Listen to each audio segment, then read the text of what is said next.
हमारे YouTube channel स्माइला tutorials में आपका स्वागत है। मैं ब्रिजराज कंप्यूटर फैकल्टी। आज की इस वीडियो में हम subject computer science class 8 chapter 1 typing tutor के बारे में पढ़ेंगे। तो आओ शुरू करते हैं। जैसे आपको पहले बताया है कि इस चैप्टर का नाम है टाइपिंग ट्यूटर। ये चैप्टर आपने 7th क्लास में भी पढ़ा है। उसमें आपने सीखा था कि इंग्लिश में टाइपिंग कैसे करते हैं, और अब 8th क्लास में हम सीखेंगे कि पंजाबी में कौन कौन से फॉन्ट्स होते हैं और पंजाबी में टाइपिंग कैसे करते हैं। तो सबसे पहले बात करते हैं टच टाइपिंग की। टच टाइपिंग होती क्या है?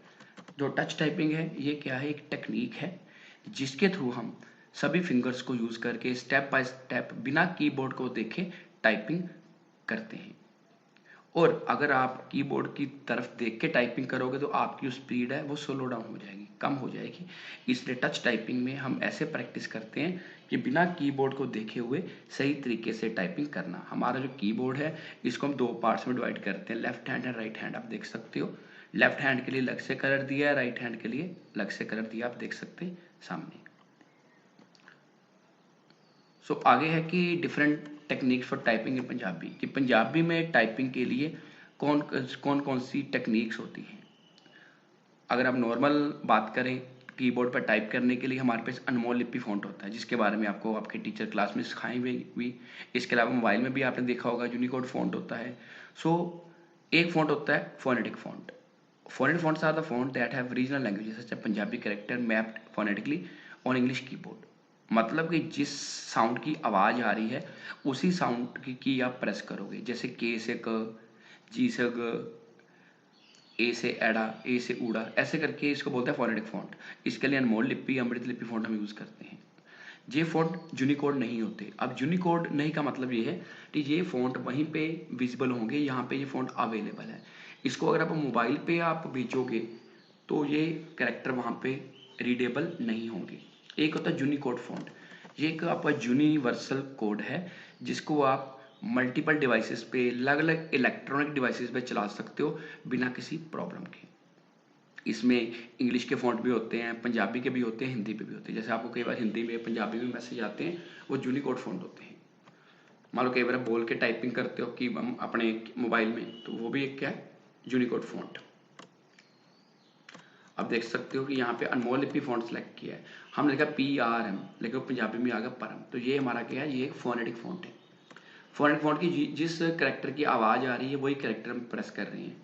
कुछ थोड़े से कैरेक्टर्स का फ़र्क होता है, जैसे त के लिए क्यू, अड़ के लिए वी बड़ा, ऐसे मतलब फ़र्क होता है। बाकी मैक्सिमम कैरेक्टर जो है वो साउंड से ही मैच करते हैं।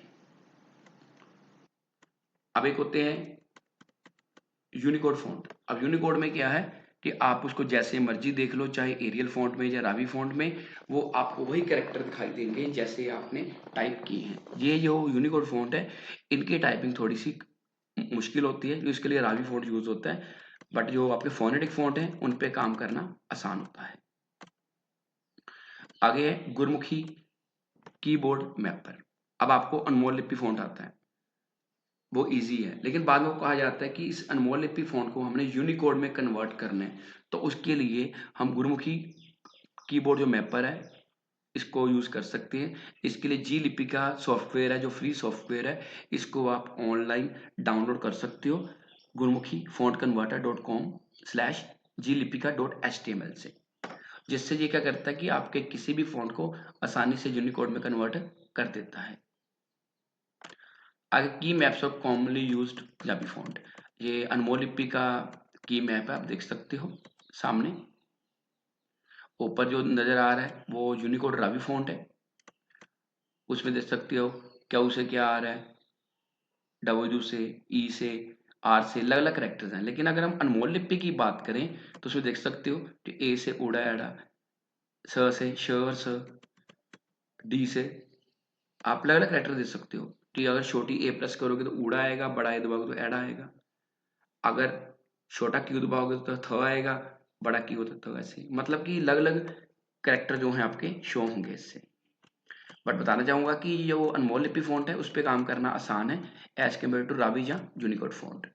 आगे न्यूमेरिक कीपैड, इसके बारे में अपने 10th में पिछली क्लास में पढ़ा था कि न्यूमेरिक कीपैड जो है जो कीबोर्ड की राइट साइड पे शो होता है। इसमें 17 कीज होती हैं जिनका काम क्या है, सिर्फ नंबर्स को टाइप करना। और इसके लिए हम राइट हैंड यूज करते हैं। जैसे इंडेक्स फिंगर यूज होती है 1, 4 और 7 को प्रेस करने के लिए, मिडल फिंगर 2 और 4, 5 और 8 के लिए, और रिंग फिंगर 3, 6 और 9 के लिए, और लिटिल फिंगर एंटर प्लस और माइनस के लिए, और अंगूठा यूज होता है 0 के लिए। सो नम लॉक के लिए जो नम लॉक की आप देख सकते हो यहाँ पे, ये ऑन होनी जरूरी होती है। अगर ये ऑन नहीं होगी तो न्यूमेरिक कीपैड काम नहीं करेगा। अब आगे है important keys on keyboard. Space bar, ये सबसे लंबी की होती है कीबोर्ड पे। इसका काम है कि कैरेक्टर्स में स्पेस सेट करना, जब वर्ड में स्पेस सेट करना, इसके लिए हम थंब को यूज करते हैं। एंटर की, अगर आप न्यू लाइन पे जाना चाहते हो तो उसके लिए एंटर की यूज होती है। तो इसके लिए हम क्या करते हैं कि राइट हैंड की लिटिल फिंगर यूज करते हैं। बैक स्पेस, अगर हम किसी करेक्टर को लेफ्ट साइड से डिलीट करना चाहते हैं कर्सर के, तो उसके लिए बैक स्पेस की यूज होती है। इसके लिए राइट लिटिल फिंगर यूज होती है।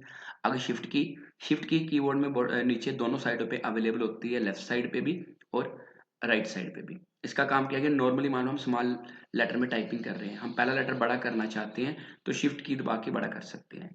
इसके अलावा कीबोर्ड में स्पेशल कैरेक्टर्स होते हैं नंबर्स के ऊपर, उनको भी अगर आप टाइप करना चाहते हो तो उसके लिए भी शिफ्ट की का यूज होगा। तो आगे है कैप्स लॉक की। कैप्स लॉक की भी आपको टैब की और शिफ्ट की के सेंटर में नजर आती है। नॉर्मली आप जब टाइपिंग करते हो स्मॉल लेटर में टाइपिंग होती है, आप चाहते हो कि कैपिटल लेटर में टाइपिंग करनी है तो आप कैप्स लॉक की को ऑन करोगे तो कैप्स लॉक की लाइट ऑन हो जाएगी, तो अब क्या होगा, सारे कैरेक्टर कैपिटल में टाइप होंगे। अब आ गया tips to improve typing speed, कि टाइपिंग स्पीड को आप इम्प्रूव कैसे कर सकते हो। पहला क्या है कि आपकी जो फिंगर्स की पोजीशन है वो हमेशा होम रो पे होनी चाहिए, और बाकी कीज पे आप मूव करके दोबारा आपने होम पोजीशन पे पहुंचना है। उसके अलावा आपका फोकस एक्यूरेसी पे होना चाहिए, ना कि स्पीड पे। Number 3, don't look at keyboard, keyboard पे नहीं देखना चाहिए टाइपिंग के दौरान। Be steady even pace and strive for accuracy, इसके अलावा आपने बिल्कुल सीधे बैठना है और एक्यूरेसी पे ध्यान देना है। Number 5, as we tap each key we should say it's letter ourself, जब आपने कोई लेटर टाइप करना है उसको आपने अपने माइंड में रिपीट करना है जिससे आपको याद हो जाएगा। अगर प्रॉपर पोस्चर, कि जब आपने टाइपिंग करनी है तो आपके बैठने का प्रॉपर पोस्चर क्या होना चाहिए, आप फोटो में देख सकते हो कि पहला पॉइंट ये है कि आपने बिल्कुल स्ट्रेट बैठना है और बिल्कुल कीबोर्ड के फ्रंट पे बैठना है। नंबर 2, हमारे जो पैर हैं फर्श पे बिल्कुल सीधे होने चाहिए। Number 3, monitor should be at our eye level, monitor हमारी आंखों के सामने होना चाहिए। Number 5, our fingers must be curved and upright over home keys, हमारी जो फिंगर्स हैं वो कर्व शेप में होनी चाहिए। और number 6, we should strike each key with quick snap and then return home key position, कि जब आपने टाइपिंग करनी है, टाइपिंग के बाद आपने दोबारा होम की पोजीशन पे पहुंचना है। आगे है suggestion for repetitive stress injuries discomfort during continuous typing, कि जब आप लगातार टाइपिंग कर रहे हो तो उसके लिए सुजेशन है, सुझाव है, जिससे आप कंफर्ट फील करो और कोई आपको इंजरी ना आए और कोई स्ट्रेस ना हो।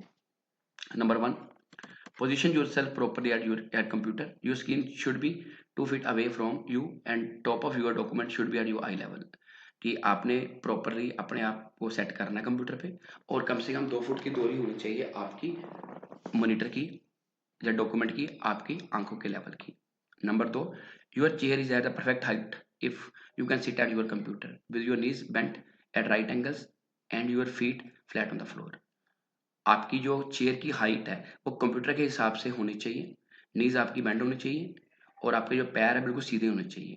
Number 3, set up your keyboard so that it is flat और slightly elevated, don't have your keyboard slanted downward, जो कीबोर्ड आपका बिल्कुल फ्लैट होना चाहिए, जहाँ थोड़ा सा एलिवेटेड होना चाहिए।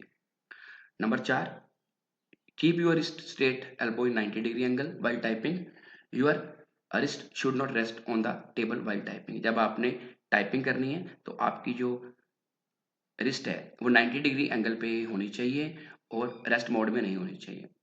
Mode 5, rest your wrist when you are not typing, जब आप टाइपिंग ना कर रहे हो तब आप अपने रिस्ट को आराम दे सकते हो।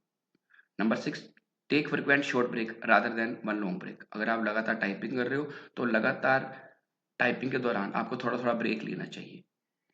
Number 7, stretch your wrist before you start work and during breaks and stretch your wrist with exercise, कि आपकी जो रिस्ट है उसको जब आपने काम शुरू करना है उसको स्ट्रेच कर सकते हो और थोड़ी थोड़ी ब्रेक लेनी चाहिए और थोड़ी एक्सरसाइज देनी चाहिए अपने हाथों को। ताकि टाइपिंग के दौरान कोई आपको दिक्कत ना हो। Number 8, exercise regularly. इसके अलावा आपको एक्सरसाइज भी रेगुलर करनी चाहिए, क्योंकि जब हम कीबोर्ड पे काम करते हैं तो हमारे हाथ जो हैं कई बार दर्द होने शुरू हो जाते हैं। आगे है पॉइंट्स टू रिमेंबर। इस चैप्टर के ये अपने जो पॉइंट्स दिख रहे हैं ये पढ़ने हैं, क्योंकि बताना चाहूँगा कि अब आप नोट्स पे डिपेंड नहीं हो सकते। जो आपका पेपर है वो पूरे सिलेबस में से कहीं से भी आ सकता है। सो इन पॉइंट्स को आपने याद करना है। इससे क्या होगा कि पूरा चैप्टर जो आप पढ़ के आए हो उसको आप अच्छी तरह से गो थ्रू कर सकते हो। इसके बाद इस चैप्टर के जो MCQ हैं ये आप देख सकते हो नीचे। ये भी हमने आपको अपलोड करती हुए हैं। आप जैसे ही 8th क्लास की प्लेलिस्ट खोलोगे आपको ये 1 मार्क्स वाले क्वेश्चन मिल जाएंगे। इसके बाद इस चैप्टर के शॉर्ट आंसर क्वेश्चन और लॉन्ग आंसर क्वेश्चन, इनको भी हमने यूट्यूब पे अपलोड कर दिया हुआ है। आप प्लेलिस्ट खोल के इनको देख सकते हो। तो अगर अभी भी आपकी कोई क्वेरी है तो आप कमेंट सेक्शन में पूछ सकते हैं या अपने कंप्यूटर अध्यापक की मदद ले सकते हैं। धन्यवाद।